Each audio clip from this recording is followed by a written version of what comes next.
До 6 военнослужащих увеличились потери США, а в результате иранских ответных ударов. Госдепартамент призвал своих граждан срочно покинуть страны Персидского залива. «Пока наземная операция не рассматривается», — заявил Марко Рубио. Дональд Трамп уверяет, это был последний и лучший шанс, чтобы нанести удар, и он им воспользовался. Не сообщили союзникам о начале операций. В неведении был и министр обороны Италии. Пришлось оставлять семью в Дубае и заправлять военный истребитель, чтобы вернуться на срочное заседание правительства.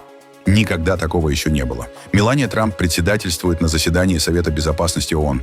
Мирные переговоры по Украине состоятся, но, скорее всего, не в Абу-Даби, из-за войны на Ближнем Востоке. А теперь об этом подробно и по делу. Это один день. Подпишитесь, поставьте лайк этому видео и оставьте свой комментарий. Заранее спасибо и начинаем.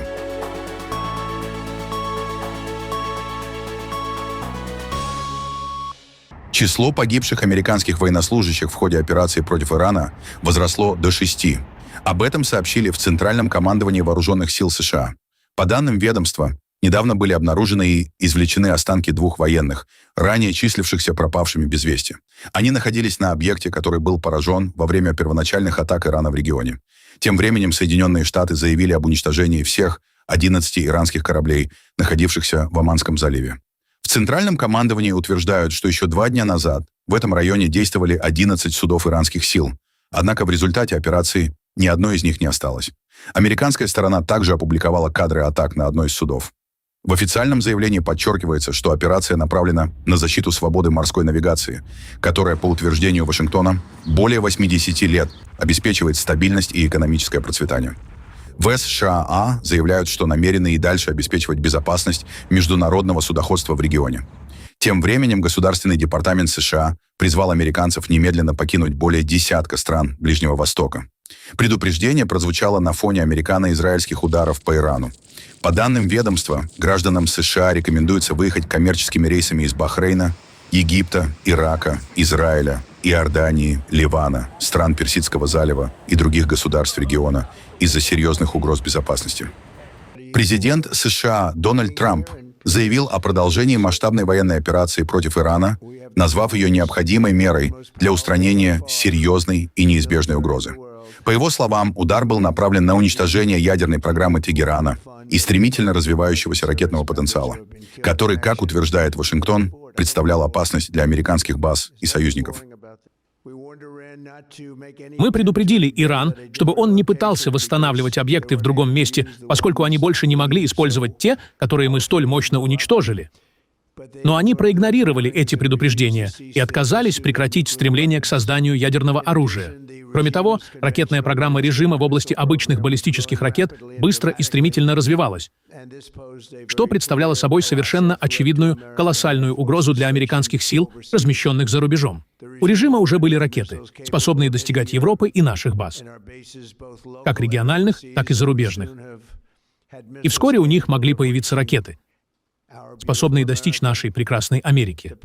Цель этой стремительно растущей ракетной программы заключалась в том, чтобы прикрыть разработку ядерного оружия и сделать чрезвычайно сложным для кого-либо остановить их в создании этого строго запрещенного нами ядерного оружия. Именно мы выступали против этого. Именно мы добивались прекращения. И все нас поддерживали. Иранский режим, вооруженный ракетами большой дальности и ядерным оружием, стал бы неприемлемой угрозой для Ближнего Востока, но также и для американского народа, для самой нашей страны. Это был наш последний и лучший шанс нанести удар. То, что мы делаем сейчас. И устранить неприемлемые угрозы, исходящие от этого больного и зловещего режима. И они действительно больные и зловещие. Наши цели ясны. Во-первых, мы уничтожаем ракетный потенциал Ирана. И вы видите, что это происходит буквально ежечасно, а также их способность производить новые ракеты. И надо признать, они делают довольно хорошие ракеты. Во-вторых, мы уничтожаем их соседа. Мы уже потопили 10 кораблей. Они на дне моря. В-третьих, мы гарантируем, что главный в мире спонсор терроризма никогда не получит ядерное оружие. Никогда его не получит. Я говорил это с самого начала. У них никогда не будет ядерного оружия. Они шли к его получению на законных основаниях, через соглашение, которое было неразумно подписано нашей страной. И, наконец, мы гарантируем, что иранский режим не сможет продолжать вооружать, финансировать и направлять террористические армии за пределами своих границ. Мы думали, что у нас есть сделка. Потом они вышли из нее. Потом снова вернулись. И мы снова думали, что есть сделка. И они снова отказались. Я сказал, с этими людьми нельзя договариваться. Нужно действовать правильно. Сегодня мы скорбим о 4 героических американских военнослужащих, погибших в бою, и выражаем нашу любовь и поддержку их семьям. В их память мы продолжаем эту миссию с яростной, непреклонной решимостью сокрушить угрозу, которую этот террористический режим представляет для американского народа. И это действительно угроза. У нас самые сильные и мощные, безусловно, вооруженные силы в мире. И мы легко одержим победу. Мы уже значительно опережаем наши прогнозируемые сроки. Мы рассчитывали на 4-5 недель, но у нас есть возможность действовать гораздо дольше, если потребуется. Также в Белом доме состоялась церемония вручения медалей почета высшей военной награды США. Дональд Трамп вручил их 3 военнослужащим, 2 посмертно, за проявленный героизм и самоотверженность. Соединенные Штаты в настоящее время не готовят наземные силы для операции в Иране. Однако у президента США Дональда Трампа есть такая возможность, заявил госсекретарь Марко Рубио. Он добавил, что администрация считает поставленные цели достижимыми без применения наземных войск. Также в Белом доме отрицают удар по школе в Иране, где якобы погибло от 50 до 160 девочек. Да, я видел эти сообщения. У меня нет подробной информации, и я направлю вас не потому, что не хочу ответить на ваш вопрос, а чтобы не допустить ошибки. Министерство обороны будет расследовать это, если это был наш удар. Я передам им ваш вопрос, но нам тоже важно знать. Очевидно, что Соединенные Штаты не стали бы преднамеренно наносить удар по школе. Нашими целями являются ракеты, как их производство, так и возможности запуска, а также ударные дроны «Камикадзе». Именно на этом сосредоточено наше внимание. У нас нет ни интереса, ни мотивации наносить удары по гражданской инфраструктуре. Иранцы, напротив, наносят удары по гражданской инфраструктуре. Вы это видели? Они бьют по отелям, по посольствам, по аэропортам, по нефтяной инфраструктуре. Позвольте сказать 2 вещи. Во-первых, у президента всегда есть возможность предпринять любые операции, которые он сочтет необходимыми как верховный главнокомандующий. Тем не менее, мы считаем, что поставленная цель — уничтожение их баллистических ракетных возможностей как пусковых установок, так и производственных мощностей — может быть достигнута без использования наземных сил. В настоящий момент мы не развернуты для применения наземных войск, но, разумеется, у президента есть такие варианты. Он никогда ничего не исключает. Однако сейчас наш фокус — уничтожение их пусковых установок баллистических ракет, запасов ракет и производственных мощностей, а также их ударных дронов «Камикадзе» и военно-морских сил из-за угрозы, которую они представляют для мирового судоходства. Также Марко Рубио сообщил, что на данный момент переговоров с иранской стороной не происходит. Нет, на данный момент нет. Хотя к нам всегда обращаются люди изнутри различных правительств. Не всегда понятно, уполномочены ли они на это. Иран сейчас несет серьезный ущерб. Честно говоря, я не буду раскрывать детали наших тактических действий, но самые тяжелые удары со стороны американских военных еще впереди. Следующий этап будет для Ирана еще более жестким, чем текущий. Кто-то кричал: «Сколько это продлится?» Я не знаю, сколько времени это займет. У нас есть цели. Мы будем действовать столько, сколько потребуется для их достижения, и мы их достигнем. Когда эта операция завершится, мир станет безопаснее. Министр иностранных дел Ирана Аббас Аракчи заявил, что Тегеран считает американские базы в регионе законными целями в ответ на удары США и намерен защищаться всеми средствами. Он также призвал страны региона оказывать давление на Вашингтон. Мы не стремимся к регионализации войны. Она станет региональной просто потому, что базы и объекты США расположены по всему нашему региону. Когда Соединенные Штаты атакуют нас, будь то с помощью истребителей или кораблей, которые они развернули, у них есть возможность наносить удары по нашей территории всеми видами ракет и авиации. Мы не можем достичь их территории, но можем достичь их баз. Я считаю эти базы законными целями. Но сейчас ситуация иная. Мы больше не противостоим нашим соседним странам. Мы противостоим американским силам, размещенным на базах на территории этих стран. Мы также имеем дело с американцами, которые атакуют нас днем и ночью всеми возможными средствами. И, конечно, с израильтянами. И если американские базы в регионе эвакуируют своих солдат и, например, разместят их в отелях, это, естественно, станет отдельной проблемой. Мы будем защищаться всеми средствами. Мы будем защищать наш народ. Вместо того, чтобы оказывать давление на Исламскую Республику Иран с требованием объяснить, почему она наносит удары по американским целям на их территории, им следует оказывать давление на американцев, требуя объяснить, почему они начали и ведут эту несправедливую, незаконную войну без всякой причины, втянув регион в такую ситуацию. Президент Турции Реджеп Таyyip Эрдоган заявил, что удары США и Израиля по Ирану – это нарушение международного права. Он призвал к прекращению огня и началу переговоров, предупредив о рисках для всего региона. Ко всем этим конфликтам в регионе в субботу добавились атаки против нашего соседа Ирана. Это явное нарушение международного права. В результате этих атак уже погибло множество наших иранских братьев и сестер, включая религиозного лидера Ирана Али Хаминеи, а также гражданских и военных чиновников и невинных детей. Да дарует Аллах милость нашим иранским братьям и сестрам, погибшим в этих атаках, особенно покойному Хаминеи. От имени моей страны и моего народа выражаю соболезнования иранскому народу. Как соседи и братья, мы разделяем боль иранского народа. Главное – добиться прекращения огня и открыть путь к диалогу. Позвольте мне быть предельно ясным.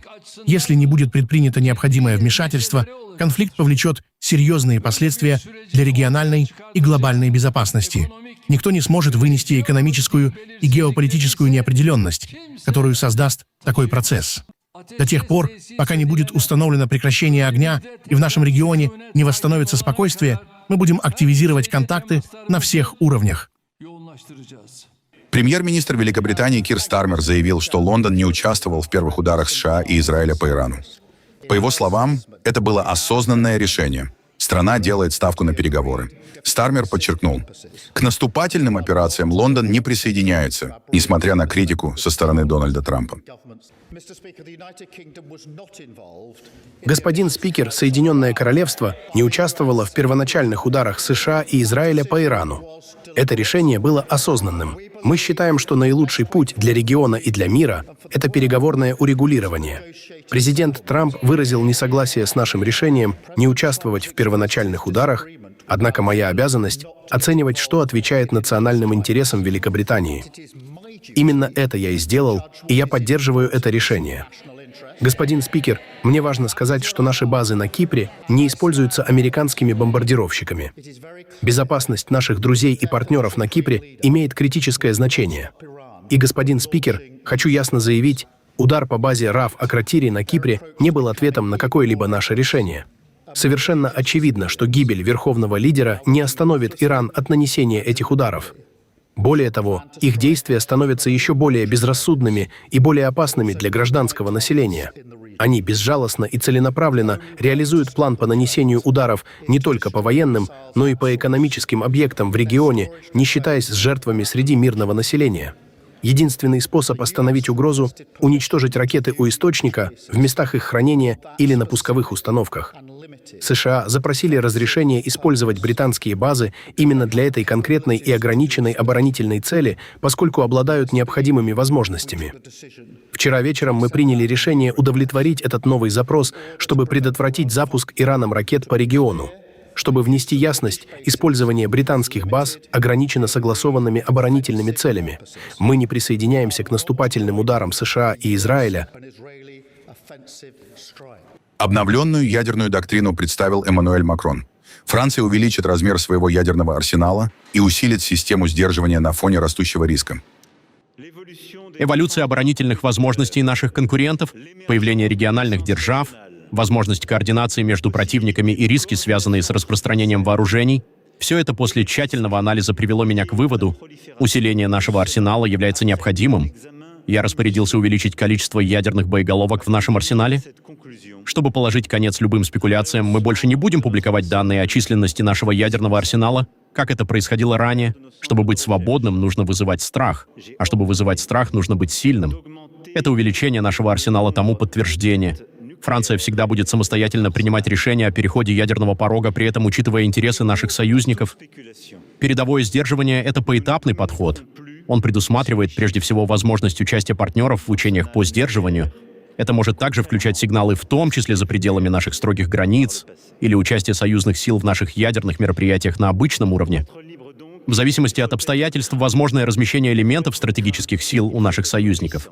Германия, естественно, станет ключевым партнером в этих усилиях, самых амбициозных в духе Ахенского договора.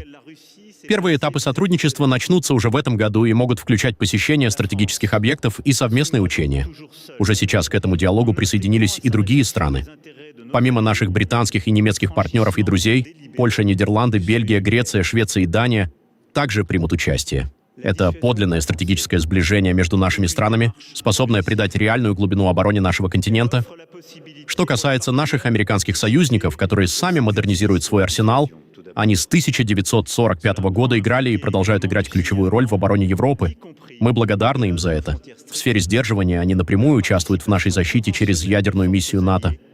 Однако их недавняя стратегия национальной безопасности и обороны свидетельствует о перераспределении американских приоритетов и настойчивом призыве к Европе взять на себя большую ответственность за собственную безопасность. Мы должны услышать этот призыв тверже взять свою судьбу в собственные руки, и, как вы знаете, я говорю об этом с первого дня своего первого срока.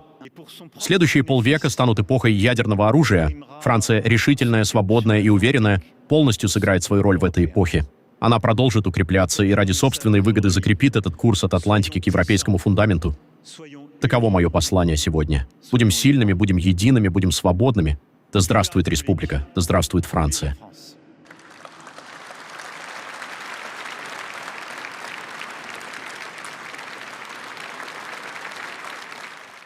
Премьер-министр Израиля Биньямин Нетаньяху приехал в Бейт-Шемеш, город к западу от Иерусалима, который попал под иранский ракетный удар. Выступая на месте удара, он обвинил Тегеран в атаках на мирных жителей и подчеркнул, что Израиль, как он выразился, наносит удары по руководству Ирана, а не по гражданским. Это третий день операции «Рычащий лев». Операции, которую армия обороны Израиля и государство Израиль начали вместе с нашим великим другом, Соединенными Штатами Америки и президентом Трампом, чтобы предотвратить экзистенциальные угрозы Израилю и серьезные угрозы Америке и всему миру. Когда я стою здесь, на месте, которое было подвергнуто обстрелу террористами в Тегеране против мирных граждан, вы видите разницу. Тираны в Тегеране нацеливаются на мирных жителей. Мы нацеливаемся на тиранов в Тегеране, чтобы защитить мирных жителей. Я много лет говорил, что они угрожают не только Израилю и не только Америке. Они скандируют «Смерть Израилю, смерть Америке». Это их конечная цель. Но я также говорил, что они будут угрожать и тем, кто находится между нами, что они будут угрожать Европе. Они это сделали. И если этот режим, этот террористический режим, подобного которому мир еще не видел, получит ядерное оружие и средства его доставки, баллистические ракеты, межконтинентальные баллистические ракеты, они будут угрожать всему человечеству. Поэтому мы действуем, чтобы защитить себя, но тем самым мы защищаем и многих других. И я хочу выразить особую благодарность нашему великому другу и великому мировому лидеру Дональду Трампу за то, что он присоединился к нам в этом решающем усилии по спасению мира. Италия получила запросы на логистическую поддержку от стран Персидского залива и усилила меры безопасности для своих военных в регионе. Об этом сообщил министр иностранных дел Антонио Таяни. По его словам, итальянские контингенты находятся в безопасности, а власти готовы к возможной эвакуации граждан при ухудшении ситуации. Франция и Великобритания публично заявили, что не получали никакого предварительного уведомления. Мы, как и немцы с поляками, были проинформированы уже после начала операции. Как я немедленно доложил премьер-министру, со мной связался министр иностранных дел Израиля Саар, который сообщил мне о происходящем. Что касается нас, мы получили запросы на логистическую помощь и поставки от стран Персидского залива, что также связано с защитой нашего военного персонала в регионе. Министр Крозетта, разумеется, доложит об этом более подробно, и мы готовы, как всегда, предпринять все необходимые парламентские шаги. Страны Персидского залива выражают серьезную обеспокоенность развитием кризиса и указали на срочную необходимость укрепления своих оборонных возможностей, особенно в сфере противовоздушной обороны и защиты от беспилотников, посредством нашей прямой поддержки или через посредничество с другими партнерами.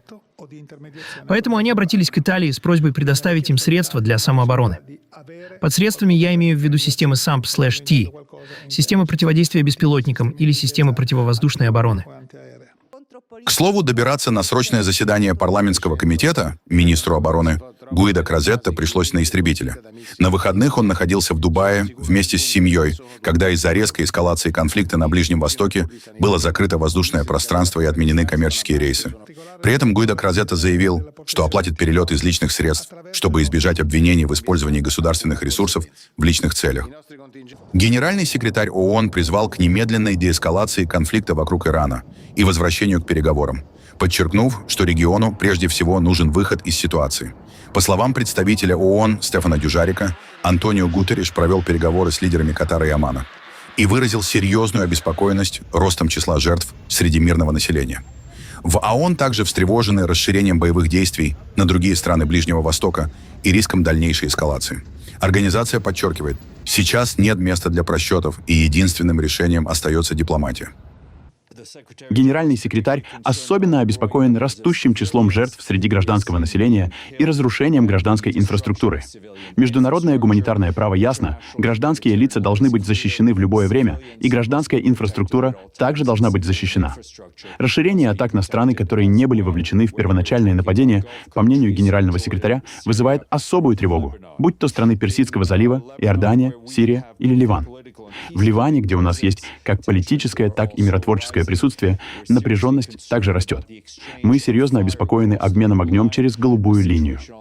Ситуация на местах быстро развивается, и мы внимательно следим за событиями. Нам также известно о ударах по Израилю, ответственность за которые взяла на себя Хезболла, и об израильских ударах, которые, по сообщениям, привели к 31 погибшему и множеству раненых к северу от голубой линии в Ливане. Мы призываем к максимальной сдержанности и призываем стороны соблюдать соглашение о прекращении боевых действий. Впервые в истории заседания Совета Безопасности ООН возглавила первая леди действующего государства. В марте Соединенные Штаты приняли ротационное председательство в Совбезе, и американская сторона поручила провести заседание Мелании Трамп. Встреча была посвящена детям, технологиям и образованию в условиях вооруженных конфликтов. По данным ООН, сегодня каждый пятый ребенок в мире, это 473 миллиона, живет в зоне войны или вынужден бежать из нее. Теперь я сделаю заявление в качестве первой леди Соединенных Штатов. Прежде всего выражаю искренние соболезнования семьям, потерявшим своих героев, пожертвовавших жизнью ради свободы. Их храбрость и преданность будут всегда помнить. Я также желаю скорейшего и полного выздоровления всем пострадавшим. Вы в моих мыслях и молитвах в это трудное время. США поддерживают всех детей по всему миру. Я надеюсь, что скоро мир станет вашим. Мир не должен быть хрупким. Прочный мир будет достигнут тогда, когда знания и взаимопонимание будут полностью цениться во всех наших обществах. Нация, которая считает обучение священным, защищает свои книги, свой язык, свою науку и математику. Она защищает свое будущее. Это ведет к большему пониманию, нравственному мышлению и терпимости к другим, к миру.